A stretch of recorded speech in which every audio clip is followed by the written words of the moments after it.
The salt spray hits my face as I materialize on the deck of the landing craft, and immediately I know something's wrong.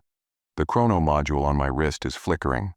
Red, then amber, then red again. That's never happened before. Around me, dozens of young men crouch in the pre-dawn darkness, their faces pale, their hands gripping their rifles so tight their knuckles have turned white. The smell of diesel fuel, seawater, and fear is overwhelming. I can hear someone retching over the side of the boat. Another man is praying, his lips moving silently. And then I see the date on my module's display, June 6, 1944. Omaha Beach, D-Day, the deadliest day in modern warfare. I'm standing among men who, in less than an hour, will charge into a wall of German machine gun fire. And according to my mission parameters, I'm here to save one of them. But here's the problem. The man I save today will become the man who tries to kill me 30 years from now. The landing craft lurches forward and I grab the rail to steady myself. The young soldier next to me looks over, his eyes wide with terror. He can't be more than 19, baby-faced with freckles across his nose and cheeks. His helmet sits crooked on his head. "You knew?" he shouts over the roar of the engines and the crashing waves. I nod, adjusting my period-accurate uniform. The chrono fiber beneath it hums against my skin, already adapting to the temperature and conditions. "Just transferred in," I shout back. "Private Tommy Morrison," he says, extending a shaking hand. "1st Infantry Division." I grip his hand firmly. "Nicola Brown." I don't tell him I'm from 2024. I don't tell him that history records him dying on this beach in exactly 47 minutes. And I don't tell him that the orders pulsing on my chrono module say I need to save a different man, a soldier named Walter Schmidt, who will defect to the Soviets after the war, steal temporal research in 1974, and use it to try to assassinate me in what he'll believe is a justified act of revenge. The ramp ahead of us drops, and the sound that follows is unlike anything I've ever heard. It's not just gunfire, it's a symphony of death. Machine guns rattle like angry hornets. Mortars whistle and explode. Men scream. The water around the landing craft erupts in white geysers as bullets tear into the waves. "Go, go, go!" the sergeant screams. The men ahead of us plunge into the water, and immediately several go down, their bodies jerking as bullets find them. The water turns red. Tommy Morrison looks at me, his face drained of all color. "I can't do this," he whispers. "I can't." "Yes, you can," I tell him, gripping his shoulder. "Stay close to me. Do exactly what I do. Understand?" He nods, but I can see he's paralyzed with fear. Around us, men are dying. I can hear them calling for their mothers, for medics, for God. The historical record said this beach was hell, but no description can capture the reality. The smell of cordite and blood, the taste of salt and copper in the air, the sound of bullets punching through steel and flesh. We hit the water, and it's deeper than I expected, up to my chest. The weight of the gear tries to pull me under. Beside me, Tommy struggles, gasping. I grab his pack and haul him forward. An artillery shell explodes 20 feet to our left, and the concussion wave nearly knocks us over. My ears ring. Everything sounds muffled and distant. "Keep moving," I shout, though I can barely hear my own voice. We wade through the surf, stepping over bodies, pushing past wounded men trying to crawl back to the water. The beach ahead is a killing field. German bunkers sit on the bluffs, their machine guns creating interlocking fields of fire. There's nowhere to hide. Men are cut down as they run. Others huddle behind beach obstacles, trapped. I pull Tommy behind a metal hedgehog, one of the Czech hedgehogs the Germans placed to stop tanks. Bullets ping off the steel.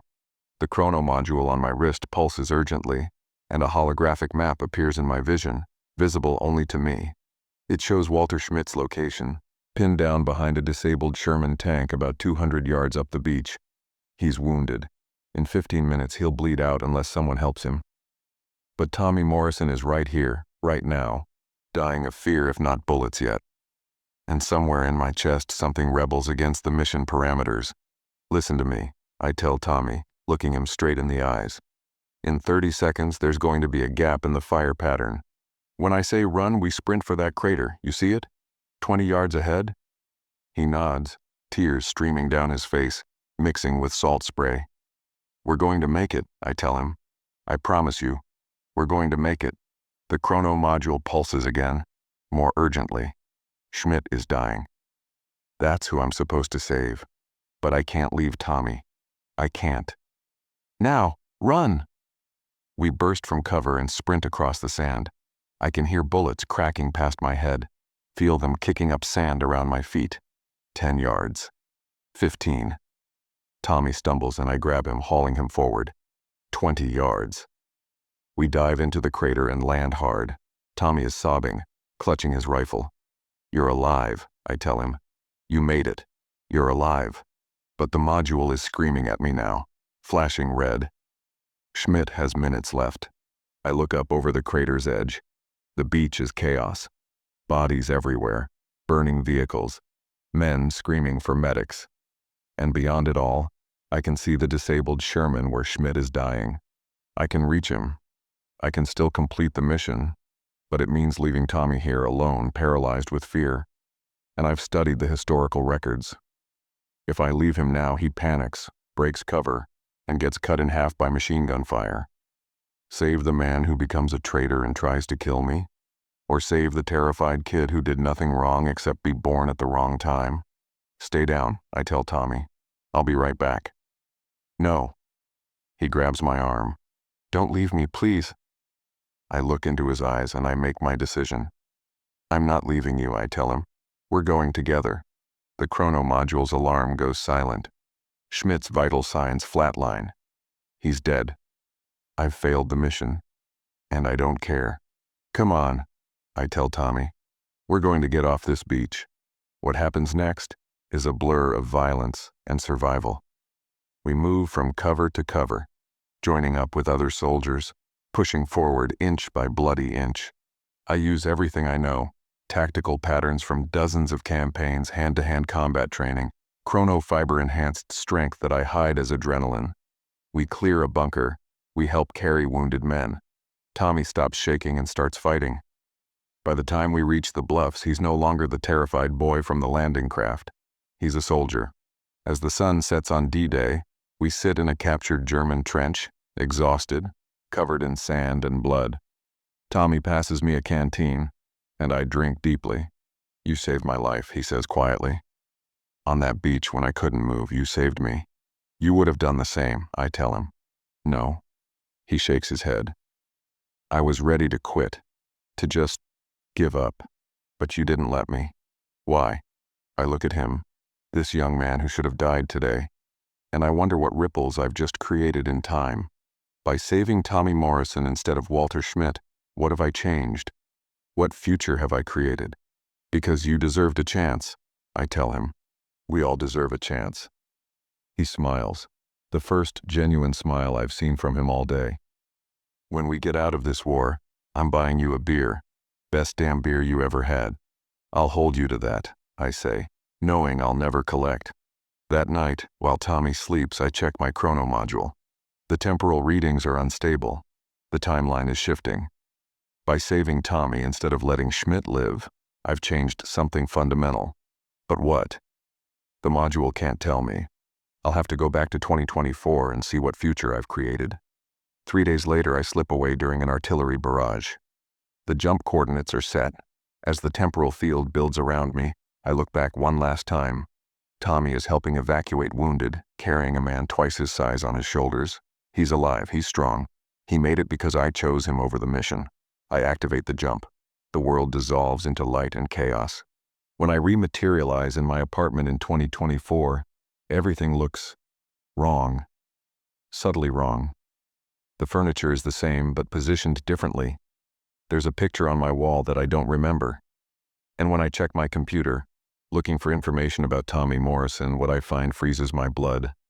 Private Tommy Morrison survived D-Day and went on to serve with distinction throughout the war. He returned home in 1945, married his sweetheart, and had 3 children. He became a successful businessman and community leader. In 1974, he worked as a consultant on a government project involving temporal research, the same project Walter Schmidt would have infiltrated. But Morrison was the one who discovered the security breach. He was the one who tried to stop it.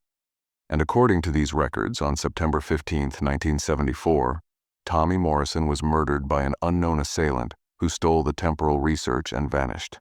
The research that was stolen included detailed files on temporal agents, including me. My blood runs cold as I read further. The assailant was never caught. The temporal research was never recovered. And 3 months ago, April 2024, someone used that stolen technology to create a temporal weapon. Someone is hunting chrononauts. Someone has already killed 3 of us. And I'm next on the list. I grab my coat and run for the door. The temporal agency needs to know. We need to. The door explodes inward. A man stands in the smoking doorway and my heart stops. He's older now, maybe 60, with gray hair and hard eyes. But I recognize him. The freckles are faded, the face is lined, but I know him. Tommy Morrison points a gun at me. "Hello, Nicola," he says, his voice cold. "It's been a long time. Well, for me anyway. For you, it's only been a few weeks since Normandy, right? Tommy?" I can barely breathe. "What are you, how did I figure it out?" He steps into my apartment, the gun never wavering. "That's a funny story.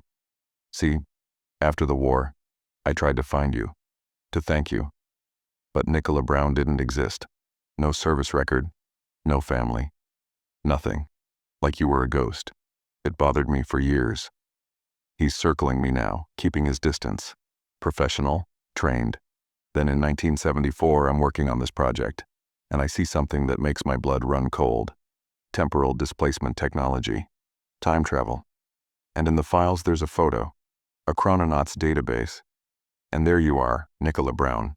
Exactly as you looked on that beach in 1944. Not a day older. And it all made sense. You weren't a soldier. You were something else. Tommy, listen to me. No, you listen. His voice cracks with emotion. Do you know what you did? Do you understand? You saved me that day, yes. But you weren't supposed to. Someone else was supposed to live. Someone named Walter Schmidt. And because you saved me instead, everything changed. He's shaking now, the gun trembling in his hand. Schmidt was supposed to defect, steal the research, yes. But he would have failed. He would have been caught. But because you changed things, someone else died that day on the beach. Someone who was supposed to live. Someone important. And it created a cascade, a chain reaction through time. Do you understand? People who should have existed were never born. Events that should have happened didn't. And I spent 30 years watching the world slowly become wrong. I take a careful step toward him. Tommy, put the gun down. We can fix this. We can fix it. He laughs bitterly. You arrogant bastard. You think you can just keep changing things, keep playing God? I've spent 3 decades living in a world that feels like it's slowly dying, all because you made one impulsive choice on a beach in France. I saved your life. I never asked you to. The words hang in the air between us. For a long moment, neither of us moves. My daughter, Tommy says quietly, his voice breaking. Grace. She was born in 1950 in the original timeline. But in this one, this corrupted timeline you created, she was never born. My wife and I tried for years, but it never happened. Do you understand? My daughter doesn't exist because you saved me. You erased her from reality. Tears stream down his face. I've lived 30 years mourning a child who never was. Remembering her laugh, her smile, her first words. But no one else remembers her because she never existed? Except I do. Because I'm the temporal anchor point. I'm the change that broke everything, and it's destroying me. I feel sick. Tommy, I didn't know. I swear I didn't. Of course you didn't know. That's the problem with you chrononauts. You jump around time, making changes, saving people, playing hero, and you never stop to think about the consequences. Every life you save might erase 10 others. Every person you let die might ensure 100 more are born. You don't think, you just act. He raises the gun, and I see his finger tighten on the trigger. This isn't justice, Tommy. It's not. You know it isn't. No, he agrees. It's not justice. It's mercy. Because I'm going to kill you, Nicola Brown. And then I'm going to use your chrono module to jump back to June 6th, 1944. And I'm going to make sure you never save me. I'm going to let myself die on that beach like I was supposed to, and maybe, just maybe, the timeline will correct itself. Maybe my daughter will exist again. It doesn't work that way, I tell him desperately. If you kill me now, you create a paradox. You can't go back and change the moment that created you. I don't care, he screams. I don't care if it destroys everything. I don't care if the whole timeline collapses. I just want my daughter back. The gun is aimed at my heart. His hand is steady now. This is it. This is how I die. Killed by the man I saved. But I don't regret it. Even now, even facing death, I don't regret saving Tommy Morrison on Omaha Beach. Do it, I tell him quietly. If that's what you need to do, then do it. But know this, Tommy. On that beach when you were terrified and alone, you called out for help. And I answered. Not because mission parameters told me to. Not because temporal calculations said I should. But because you were a human being in need and I chose to help you. That's what makes us human, Tommy. Not our plans or our calculations. Our choices, our compassion. And I'd make the same choice again. His finger is on the trigger. 1 pound of pressure and I'm dead. And then slowly his hand lowers. The gun drops to the floor with a clatter. Tommy Morrison collapses to his knees, sobbing. I move forward carefully and kneel beside him. After a moment, I put my hand on his shoulder. I'm sorry, I tell him. I'm so sorry about Grace. About everything you've lost. But killing me won't bring her back. It won't fix anything. It'll just create more pain. More loss. Then what do I do? He whispers. How do I live with this? The same way we all do, I tell him. One day at a time. One choice at a time. And maybe together we figure out how to make the timeline better instead of just different. He looks up at me, this old soldier with young eyes full of ancient pain. Why? He asks. Why help me now, after everything? Because 30 years ago, a terrified kid on a beach asked me not to leave him. And I didn't. I'm not going to leave you now either. We sit there for a long time, 2 men bound together by a choice made in chaos and blood. Eventually Tommy stands. He's still shaking, but there's something different in his eyes now. Not hope exactly, but maybe the beginning of it. I need help, he says finally. Professional help. All of this. I can't carry it alone anymore. I know people, I tell him. Temporal psychiatrists who specialize in timeline trauma. They can help. But Tommy, I need you to tell me something. The other chrononauts who were killed. Was that you? He shakes his head. No. But I know who it is. The person who murdered me in the other timeline. Walter Schmidt. Except he exists here too somehow. A version of him. And he's figured out how to hunt chrononauts. He's using the temporal research I tried to protect. You need to stop him, Nicola, before he kills anyone else. Where is he? I don't know, but I know where he'll be. June 6th, 1944. Omaha Beach. He's going back to fix what you broke. He's going to try to save himself and let me die, restore the original timeline. And if he succeeds, everything that's happened in the last 30 years, good and bad, will be erased. I stand, my mind racing. When? He jumps in 3 days. I've been tracking his temporal signature. That's how I knew to come here tonight.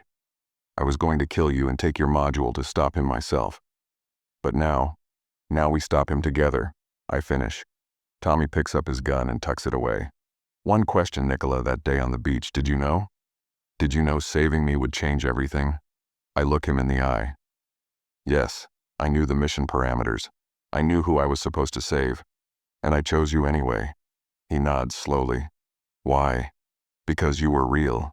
You were right there, right then, asking for help. And sometimes that's all that matters. 3 days later, I'm standing on the deck of a landing craft again. But this time Tommy Morrison is beside me. Older, harder, but still the same man I saved 30 years ago. The other soldiers can't see him. We're temporal observers, ghosts in the machinery of history. We watch as the young version of Tommy huddles in fear, watch as the younger version of me materializes on the deck. And there, 3 boats over, we see him, Walter Schmidt. Not the young German-American private he should be, but a 60-year-old man with temporal technology strapped to his wrist, preparing to change history. There, Tommy says, pointing. He's going to jump across the beach and save his younger self. If he succeeds, he won't, I tell him. Stay here.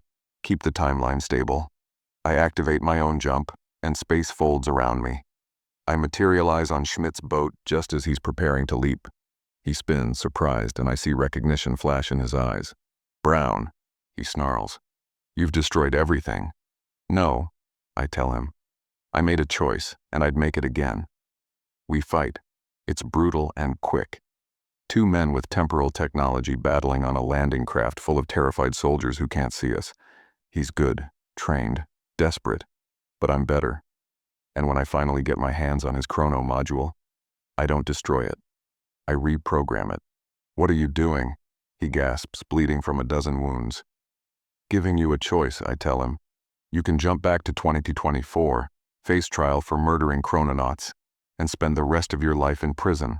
Or you can stay here in 1944 and live out your life as Walter Schmidt the soldier.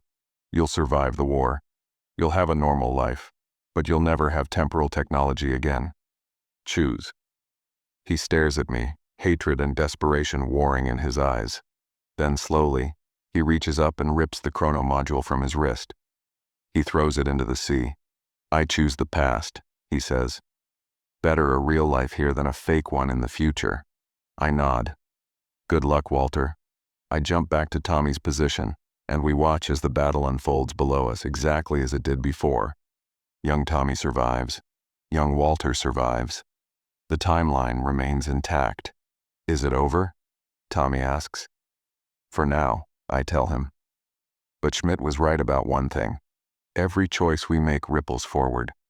Every life we save, every person we help, it changes things. Sometimes in ways we can't predict or understand. So what do? I look at this man, this soldier I saved who tried to kill me, who then helped me stop another killer. This complicated, broken, beautiful human being. We keep making choices, I tell him. We keep trying to do what's right. And we live with the consequences. Together. He smiles. The same smile I saw in the French trench in 1944. I still owe you that beer, you know. Then let's go get it. I know a great place in Brooklyn. 1955. Before everything got complicated. We activate our jump coordinates together, leaving behind the beach the blood, the echoes of guns and screams. And as the temporal field builds around us, I realize something important. I didn't fail my mission that day on Omaha Beach. I completed a different one, a better one. I saved a man who needed saving. And in doing so, I created a future where we could save each other. That's what being human means. Not following orders or fulfilling mission parameters, but making choices, accepting consequences, and standing by each other even when, especially when, it's hard. The light takes us, and we jump forward, 2 soldiers bound across time by a single choice made in chaos and blood. And somewhere, somehow, I hope Grace Morrison exists. Maybe not in this timeline, but in another. In a world where choices led differently, where the ripples flowed another way. Because that's the beautiful, terrible truth about time. Every moment contains infinite possibilities. Every choice creates infinite futures. And all we can do is make the best choice we can in the moment we have with the information we possess. I saved Tommy Morrison on Omaha Beach, and he tried to kill me 30 years later. And then we saved each other. And I wouldn't change a thing.